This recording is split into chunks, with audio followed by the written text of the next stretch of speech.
Macron was elected not on the back of a party, but of a movement. That gave the sense that his new brand of centrist politics would be a more bottom-up approach.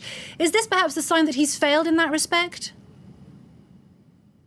Well, I don't think that was ever his intention. It was his electoral method to rely on a kind of centrist populism. But at heart, he's a reformist technocrat who has ruled from the top with the aid of members of the senior civil service in France.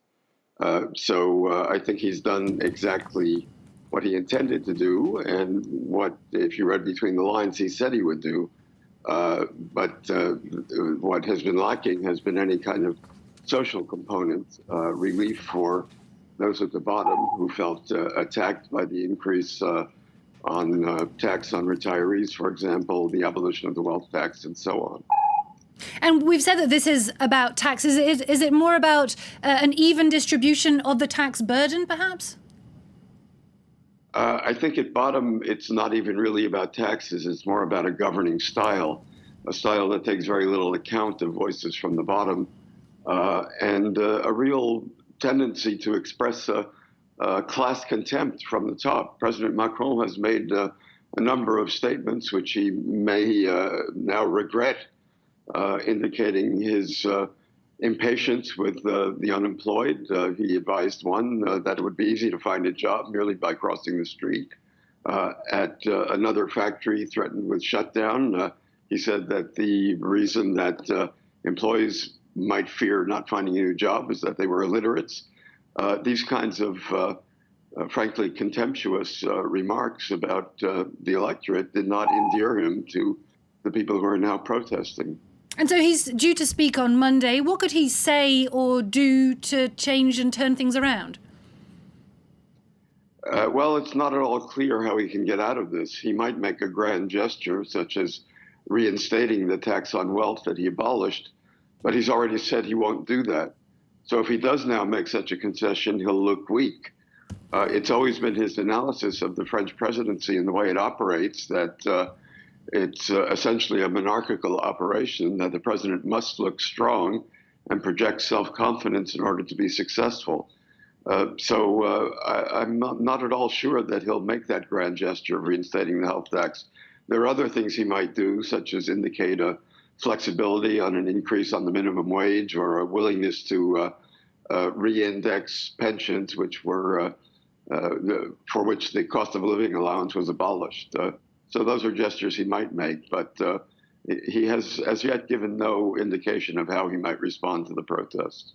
And from the outside, you'd be forgiven for thinking that French people vote with their feet as much as they do at the ballot box, and perhaps get more of an effective say through protest, as government after government has rolled back its reform plans. Is this movement very different from other previous protest movements in France? Well, it's similar in the respect you say that people who felt that their voices were not heard have taken to the streets. What's different about this one is that it seems to be quite unstructured and unorganized. It has rejected overtures from the political parties and from the trade unions. It rejected its own spokespersons, people who had expressed willingness to speak for the movement in conversations with the prime minister, for example, received threats from other parts of the movement who said that they were not representative. So this is a unique movement in that it has no clear structure and no relation to the existing political parties. In a sense, this is Macron being a victim of his own success. He ran against the political parties and reduced all of them to insignificance by winning not only the presidency, but also a firm majority in the National Assembly.